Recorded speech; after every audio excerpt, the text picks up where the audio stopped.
reflitamos juntos. Esse momento é para juntos refletirmos sobre a palavra de Deus e a nossa caminhada com Cristo.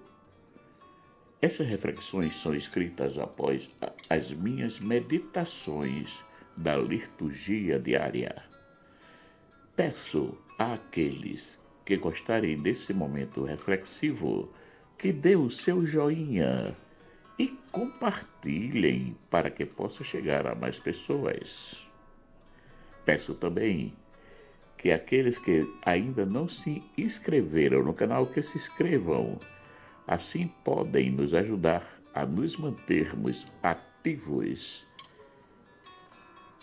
e com a possibilidade de publicar novas reflexões. Que no ano de 1943, na cidade de Trento, durante a Segunda Guerra Mundial, iniciaram uma experiência de vida cristã que revolucionou a vida de muita gente. E o título desta reflexão é Reescrever o Evangelho com a própria vida. No dia 20 de janeiro de 1920, nascia Chiara Lubich, em Trento, Itália. Ela, quando tinha 23 anos, decidiu que dedicaria toda a sua vida a Deus e consagrou-se a Ele no dia 7 de dezembro de 1943. Dessa consagração, Deus fez surgir ao seu redor um grupo de garotas que, vendo seu exemplo, quiseram também trilhar o mesmo caminho, consagrando-se a Deus. Essas garotas não tinham outro objetivo na vida que não fosse esse: viver o Evangelho, de colocar em prática as palavras de Jesus. Elas foram morar juntas em uma pequena casa que tinha, como nos foi narrado, um quadro de Jesus crucificado na parede e uns colchões no chão. Porém, apesar de terem apenas poucas coisas, viviam felizes por terem escolhido Deus. Procurando viver o Evangelho, em pouco tempo já tinham mais de 500 pessoas em contato com elas. Mas qual era o segredo para conquistar tão de repente tanta gente assim? O segredo era muito simples. Elas procuravam colocar em prática a boa nova, amando os irmãos e as irmãs, concretamente, principalmente os mais necessitados. Uma das frases do Evangelho era essa: dai e ser-vos-á dado, boa medida, recalcada, sacudida e transbordando, vos deitarão no vosso regaço, porque com a mesma medida com que medirdes, também vos medirão de novo. Lucas capítulo 6, versículo 38. Elas acreditavam plenamente nas palavras de Jesus, principalmente naquela que ele diz: na verdade, vos digo que tudo quanto pedirdes ao meu Pai, em meu nome, ele vos-lo há de dar. João, capítulo 16, versículo 23. E foi na vivência dessas palavras que começaram a fazer muitas experiências, como: no dia em que elas tinham apenas um ovo em casa para fazer o almoço, e chegou uma senhora pedindo ajuda. Imediatamente deram aquele ovo. Minutos depois, chegou uma delas com um saco de ovos que tinham recebido de alguém. Ou como quando, vendo um jovem necessitando de um sapato número 42, vão diante de Jesus da Eucaristia e lhe pede um sapato número 42 para aquele jovem. Ao sair da igreja, uma jovem vai de encontro a elas e lhe dá uma caixa de sapato. O número do sapato era 42. Com essas e outras tantas experiências, elas constataram que valia a pena viver o verdadeiro amor e deixar tudo por Deus. Explode a Segunda Guerra Mundial e elas não abandonam a cidade de Trento, que está sendo bombardeada, pois elas entenderam que existiam ali muitas pessoas que precisariam delas. Foi em um desses momentos, após o bombardeio, que Chiara, visitando um hospital totalmente destruído pelas bombas e vendo muitas senhoras ali, feridas e mortas, mas cheias de adereços, entendeu que tudo era vaidade das vaidades, que tudo passa, somente Deus permanece. Com essa certeza, elas corriam aos abrigos antiaéreos para se protegerem e ali liam o Evangelho.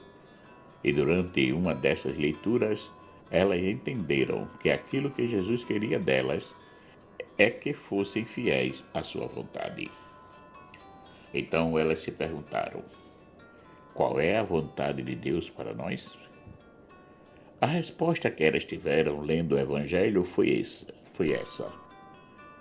Ninguém tem maior amor do que este, de dar alguém a sua vida pelos seus amigos. João capítulo 15, versículo 13. Então, elas disseram uma para a outra: eu estou pronta a dar a vida por você, eu por você, eu por você, e assim por diante. E ali fizeram um pacto no qual, o que viesse a acontecer com elas, uma estava pronta a dar a vida pela outra. Na continuidade das leituras feitas nos abrigos sobre a luz de vela, elas entenderam por que estavam ali reunidas e o que Jesus pedia a elas que concretizassem. Para que todos sejam um, como tu, ó Pai, o és em mim, e eu em ti, que também eles sejam um em nós, para que o mundo creia que tu me enviaste. João capítulo 17, versículo 21. Elas entenderam que nasceram para viver aquelas palavras.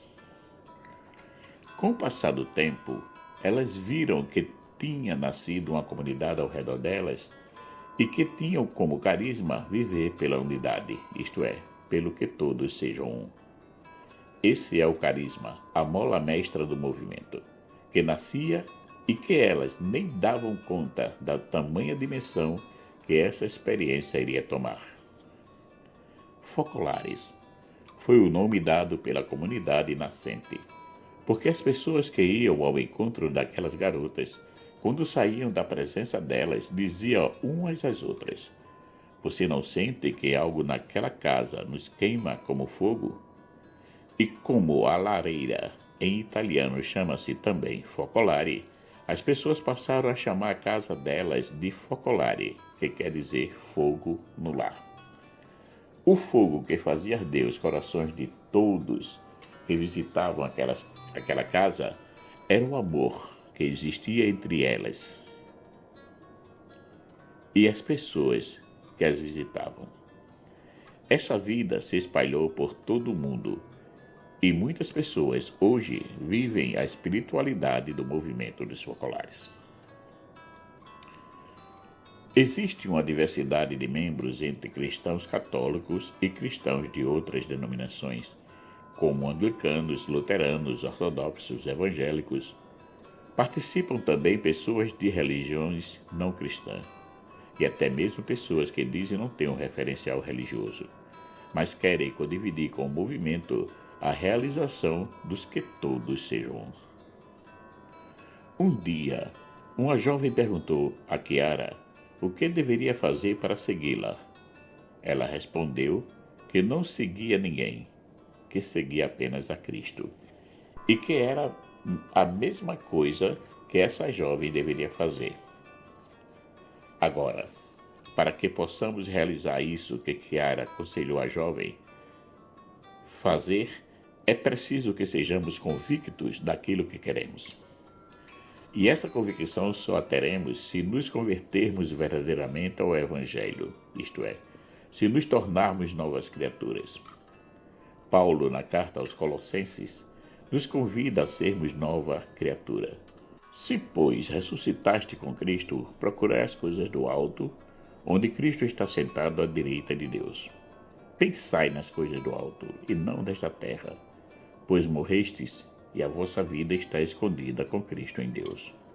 Quando Cristo, que é a vossa vida, se manifestar, então vós também com ele sereis manifestados em glória.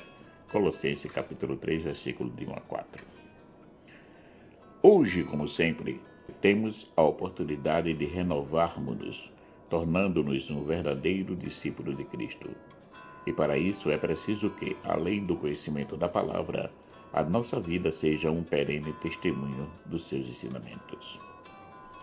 Uma certa vez perguntaram a Chiara o que ela faria se todos os evangelhos fossem queimados e que não ficasse uma cópia sequer para poder recopiá-los.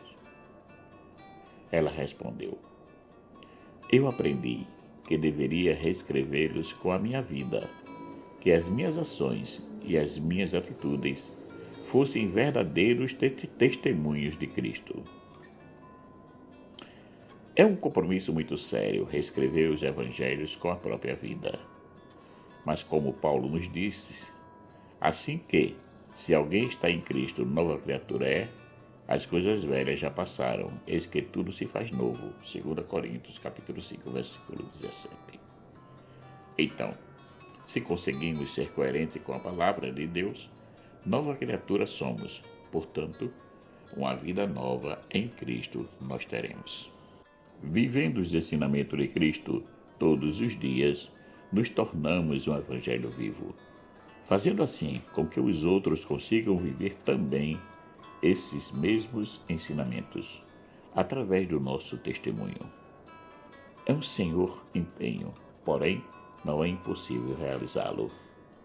Basta ver as experiências que aquelas jovens, em 1943, durante a Segunda Guerra Mundial, fizeram e que conseguiram revolucionar a vida de muita gente, trazendo-as para Cristo, e que conseguem até os dias de hoje fazer a mesma coisa através dos seus legados deixados na história viva do movimento e por aqueles que foram conquistados durante todos esses anos de vivência do Evangelho, que formam as comunidades do movimento dos focolares espalhado pelo mundo. Marcos Laurentino.